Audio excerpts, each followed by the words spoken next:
Hey, I am Dr. Chevy, and I want to welcome all of you to ABCShrink Productions. And we have a podcast for you, and it is called Generation Quarantine Podcast. But more important than that, we have a series that we have been broadcasting for about a month now, and it is called Reopen Schools. So we are going to bring you another episode, and we have started, which is most likely the most important part of our Reopen Schools campaign that we are broadcasting, and it is for special education. And it is dear to our hearts, dear to so many people's hearts, and dear to our children's hearts that they get the help they need, because at least two of the parents that are here on this broadcast have children with special needs. And so I want to first of all introduce co-producer Ilana Weinstein. Hey, Ilana. Hey, Dr. Chevy. Nice to see you again. So great to see you. Thank On you. the show, we have a veteran, father advocate, Kevin. Kevin, hey, welcome back, Kevin. Thanks for having me. To be back to do another very informative action steps podcast that are going to help parents. And this information is going to be we're going to get it to you in 10 minutes. So stick with Kevin and stick with Elena, because you're going to find out what both of them have to offer, as well as myself, because I'm an advocate parent. And Ilana, who knows what she has to offer? She's our Russian spy. So as we continue, we are so lucky that we have a surprise guest who was able to fit us into her very busy schedule. We have Elena, who is coincidentally with ABC IEP. And our production company is ABCShrink. So it's all synchronicity that we're all together working on behalf of these kids. So thank you for being here last minute. So appreciated. I do know from talking to Kevin that you have worked tirelessly for many families as an advocate for Reopen Schools and special education. And I know personally you've helped Kevin and his family. So thank you so much for all that you have done. And as well as we thank Kevin for everything he's done. So now what we're going to tell you about is this particular podcast is titled The 5 Steps That You Need to Know if you want to help get your child the special education on campus that they need, not Zoom, right? Ilana, you've been hearing about that Zoom crap, right? Zoom is yeah, terrible. Kids are terrible for kids. It's really terrible. Yeah. They say reopen. They say the kids are back, but they're hybrid. So what we're going to say right now is you parents know, you've been hearing about it. You know there's different models. You know there's quarantine, and sometimes it's quarantine hell. And actually, we know of a couple of teens that have taken their lives, and we know another teen that is severely depressed at times. So we know how serious this is. And just because we have a light approach to talking about this and an action model, that doesn't mean that we want to take away from the pain and suffering. And we dedicate all the effort that these people who work tirelessly, we dedicate this podcast to all of you families that are struggling with losses or struggles with your own stress with your children having been in quarantine jail for all of this time. So we're there for you. As we said before, this podcast every week, Thursdays, until every kid goes back to school. We are here. That's right. Alana, I was on vacation, spring break with my son in Florida. We're there. We did it in a hotel room. Kevin goes on vacation. Right. In his computer. Right. Until we get every single kid back in the classroom. So we are here. So now, I want to tell you about this show, and we're gonna just let Kevin take it away. So Kevin, here's a question for you. How? What are the 5 steps? How do you push your school district, for those who are watching, for opening for all special education students full time. And before you say that, I quickly want to say, as we mentioned, they've been in quarantine. Some of them are going back hybrid. My child we were told that he could go back to his charter school, not next week, even though the other kids go back next week because we're in Florida. Now we have to wait another week, but he can go back in 2 weeks. I believe that's maybe a week. But his special education still has to be online. I have to pick him up, and I'm a working mom, like many of the other parents. I have to pick him up at, I think, 1 o'clock. And I work, about an hour and 15 minutes away from my son's school. So how good is that? Stress? They're causing more stress for the families of special needs that we have to put our job or our kid. And so I want to tell you, after Kevin does his points, I want to share with you, because I did have a talk today with our wonderful advocate, our special needs director for our charter school. But the bottom line is her hands are tied at this point. So I want to just say that Kevin is going to tell us now, we don't want hybrid. We don't want the quarantine hell or jail, especially the teens have been in quarantine hell and jail. We want full-time, in-person, special education on campus. So Kevin, that was the question. I'll pose it one more time. How do parents learn from you in 5 steps how to push? We're talking push, guys. We're empowering you. Push. If you haven't been feisty yet, push. If you can't do it alone, hire Elena. I'm telling you, or hire Kevin. Maybe he'll start a new business. How do you push your school district for opening for all special education students full time? Kevin, can you go through the points? And if we have questions, the only thing I ask you is, if you say something like August, September POD or 504 or anything, can you just spell it out? The word 504, if you know, and you can always turn to Elena, our residential expert. Yeah, thank you so much. I think the big thing is we're saying open full time, 5 days a week, all services in person, everything in person. These kids, awesome, amazing special education students, all the different facets, the ones that are in special day classes, that are in regular classes, that have RSP, or whatever they call it when they pull them out, all of it should be in person, full time, 5 days a week. That's what we all need, and that's what these kids need. Amazing. Wow. You know what? You are so right. That is, it is amazing what Kevin is doing. And Kevin, thank you so much. Okay, continue. Tell us the 5 steps. How are they going to do it? Basically, these are kind of like steps to start with. So the first one you want to do is really demand that your school board open for special education. And in California, there are special guidelines of basically opening for small cohorts or pods. A lot of other states have what they call pod stipulations. They can open with smaller classes, and the special day classes are typically 7 to 16 kids. You can open easily with a small amount of kids if your district is being kind of a pain, basically opening. I would definitely point them to whatever applicable law for California. It's the small cohort guidelines that they put out, and those guidelines have been out since August. So I'm not really sure why other schools aren't doing what Chino Valley is doing and is opening up. But this includes the mainstreaming kids, because what you can do for them also is to bring them back in small cohorts. But right now, California allows full-time school with 3 foot of distance. There is literally no reason that all kids aren't back, right? But we're specifically talking about special education right here. You should be allowing your school board morning. If that doesn't work, let's say the school board, for whatever reason, you can get 2, but you can't get that 3rd critical one to vote for it. Then sadly, you're going to have to go to the next level. The next level, number 2, is really rallying a whole bunch of special education parents. Bring your kids out there to the district office, probably wherever they're having their board meetings. And ultimately, what you're hoping is some of the board members might come out and actually talk with you, or drive down to wherever the district office is and come talk to you and find out what your concerns are. Now, you should definitely email into the board, because right now a lot of the board meetings are not in person, and so you'll have to email into them.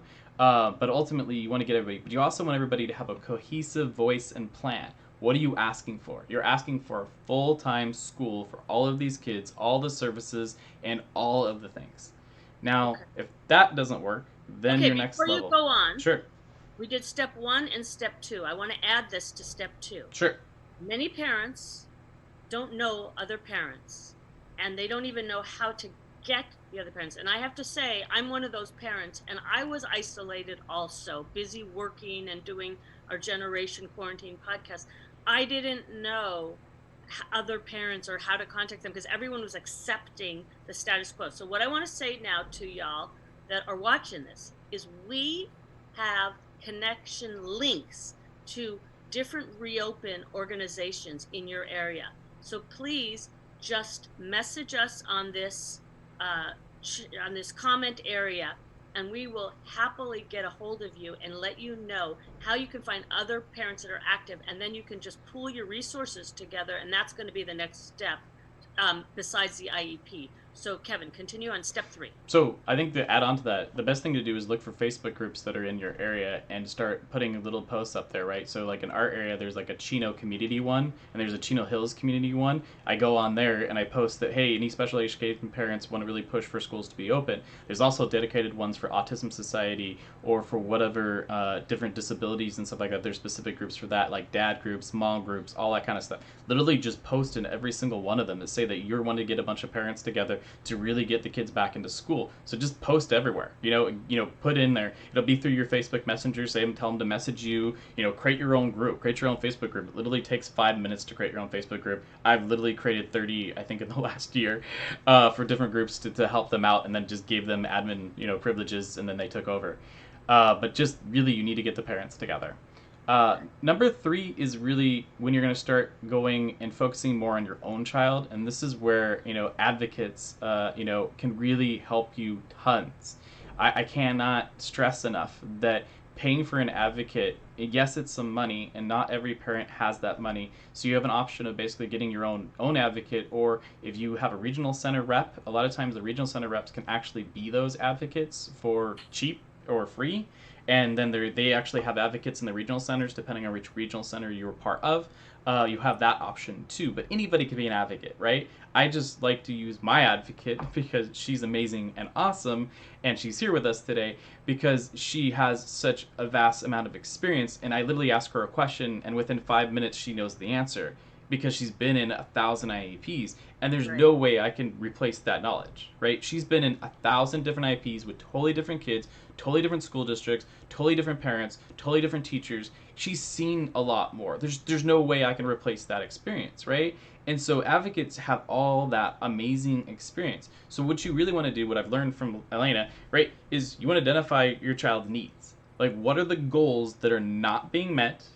What are the services that cannot happen in virtually, right? So like OT, PT, how the heck do you do that through Zoom, right? You don't have the equipment at home to be able to do those activities. You don't have the games, you don't have the equipment, you don't have some of these kids don't have like a simple ball around their house, right? They're all flat, they're not going to work for what you need to do, whatever. So you need space too, and a lot of people don't have a lot of space in their houses, right? Because a lot of stuff requires you have space. But if you go to OT in a real gym, right, they have a gym with all of the equipments and stuff like that, all the services. How do you see somebody when they're writing? How do you see somebody writing through a Zoom meeting? Like, my daughter and my wife were trying to figure out how to angle the camera so that the OT could see how she was writing, and literally just gave up, right? It's just So Kevin, not something you since can do. you introduced that you have a daughter, can you just tell us you are a dad, Mhm. and can you just quickly say you have a child, how old, and Sure.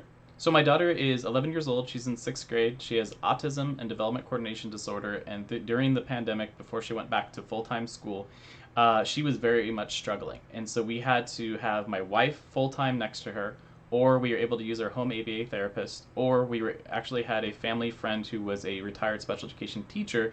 So one of those 3 had to be next to her the whole time and motivating her to make sure that she was doing the work. She has a one-on-one in school, but we could not get the one-on-one to actually come to our house. This is early on in the pandemic. By the time we started the routine to get a one-on-one at home, she actually went back in person. So it was amazing, right? It was like, we really wanted a one-on-one. It was, we had the proof that we needed it and all that kind of stuff. And so luckily they quickly quickly opened, and they literally sent me a letter in the mail. Well, you realize we just opened, so you don't have a case. And it's like, Okay. well, thank you, but why didn't you open earlier? Okay, I want to add on point number 3 now before we move on to 4 and 5.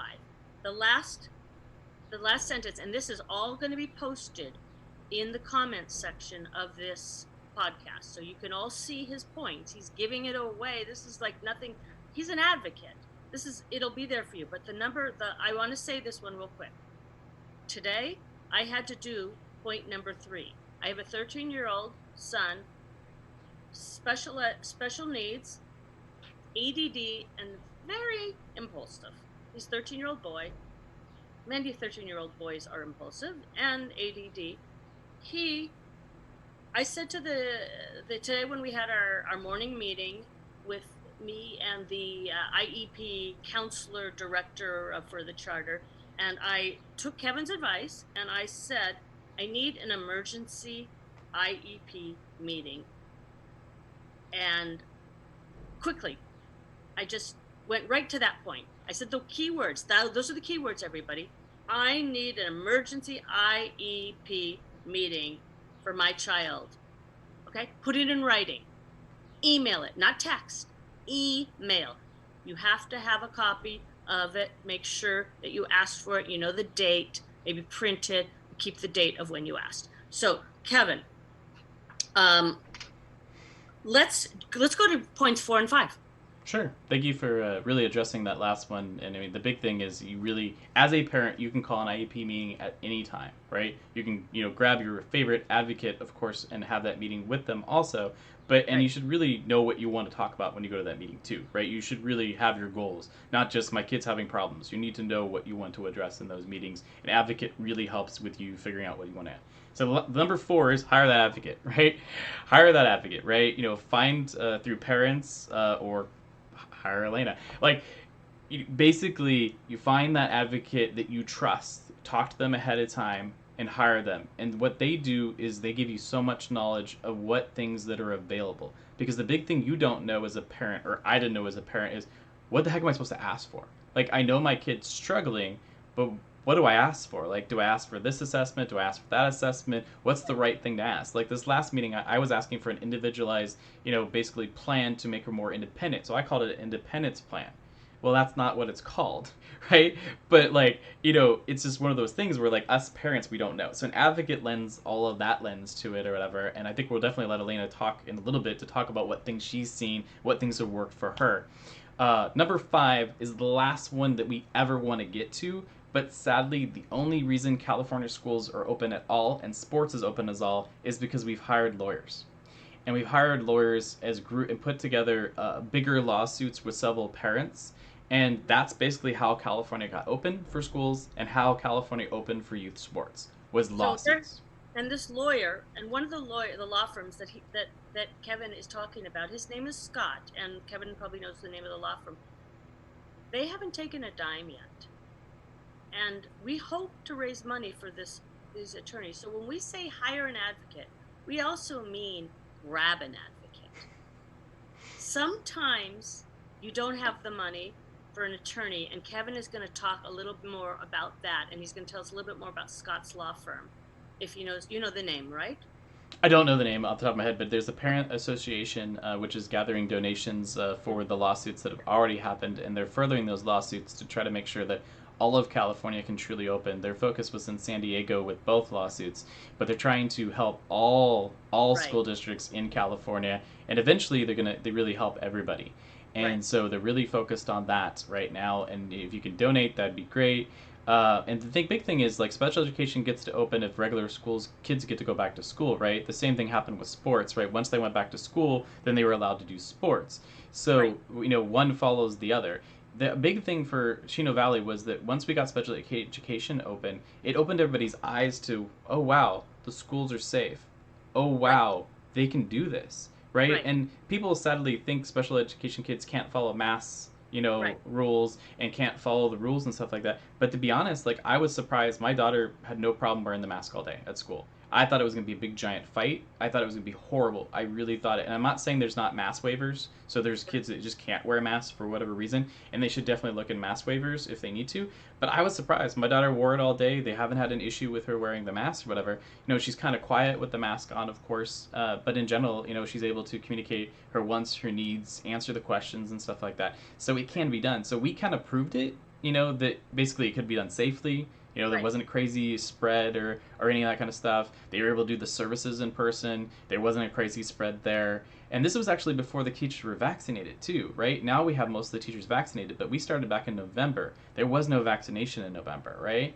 For teachers and for the aides, right? And so it's just amazing, you know, how we were able to do it magically, you know, without the vaccines, without, I mean, they did have, you know, they did some of the, I mean, they definitely did the protocols of checking temperature and all that kind of stuff, right? But it wasn't the full force of California changing the law in January to make it like crazy to open schools, right? So I'm going to take you back on point Sure. so that we have time to talk to Elena. But Kevin, what you just said is very important, and thanking you for everything you have done, and thanking Scott Davison and his law firm. And that's who it is. I remembered the name. And so thank you so much for what you've done, Scott. And I want to say this other thing about the advocacy. Some of the schools, some of the kids who cannot afford, for example, my son goes to a charter, and it is a community charter, and I would say at least half the parents can't even afford to give the teacher gift money. And we have an amazing advocate, our counselor, and we're very lucky. And she has known my son since he was 6. So what I'm saying to you is grab an advocate. I said to her today, I don't want to have to pay an advocate right now. You're my advocate. She said, I said, and then I told her the stories about some of the kids that have taken their lives. And she knows those stories. And I said, you are my advocate. Please try to get full-time, all day long, back to school. So my 13-year-old boy does not have to take a public bus home, because I can't come back an hour and a half to pick him up. And so that's what I'm saying is, if you can, you pay an advocate. We're going to learn a little bit more about that. We're going to have another podcast where Elena and Kevin are going to tell us how the process works, how you find an advocate, how you work with an advocate, and that's going to be another podcast. But right now I want Kevin to finish up so Elena can address us briefly. Kevin, thank you. And I know that you're starting to talk about group funds for a lawyer, and I think that we're going to put that point right up there so people can see it. Do you have anything else you want to say about group funds? I think the big thing is, I mean, there are parents that have some means, and what they can do is maybe foot the bill. But the big thing with special education lawyers, depending on which lawyer you need and what you decide to do, a lot of special education lawyers really just take a very small upfront retainer, because basically they're going to win. And guess what happens? When they win, the school district pays the lawyer. So last time I filed due process, I only had to spend $2,000. I mean, it's different by a different lawyer. I'm not going to say it's always $2,000. You can raise $2,000 somehow, right? And you get that lawyer, and then they will win. They will win because the law and everything is actually behind us. And so then they'll get paid by the state or the district. And so not much money you need to start with. So it's scary. I actually was talking today about lawyers, and it's scary. And my son got scared. And even the special education IEP director, she said, you know, I understand when some people have to have an advocate. I said, of course. I said, but you're my advocate. So if you need an attorney, you're going to get an attorney. And if you need an advocate, you should get an advocate. And just write in the comments, and Kevin and Elena can walk you through that whole process if you need it. So, Kevin, thank you so much. Do you want to introduce Elena? Sure. Elena is my amazing advocate who's had many years of experience, been in 1,000 IEPs, been a special ed teacher, been a special ed director for a school district, and literally has more knowledge than I ever could have on special education, and is my go-to person for literally everything. Is an amazing. I think that's a good intro. Very good. I'll pay you later for that. Thank you. Thank you for inviting me. Yes. Can you give us what we do with our special guests? is have them give us their elevator pitch to get started. Can you do that? Can you give us something like the points or anything, any kernel of value that you want to tell the people about Reopen? And that's the theme of this show right now: how to get their kids into school full-time, in person, 5 days a week. And what and anything you want to say about that, please. It's for you to talk. We're here for we want you to talk. Well, again, thank you for inviting me. This has been a really tough time for families and kids. I have parents that are frontliners. I have parents that are work in the jails, they're security. And of course, they're not home. They can't be. And so part of that is really about the art of negotiation, looking at the law and basically presenting, this is what the law says. I understand we're in COVID, and nobody ever wants to get, a family member sick, a child sick. Got it. Kids have got to learn, and they have got to stop being depressed. And as a psychologist who works with kids and families in quarantine, and why I started the quarantine podcast with Ilana, is there's so much depression and stress right now going on with quarantine. And now, so what we want to say is the children cannot be the last to get free, because they're suffering the most. These are our kids, especially the special ed kids.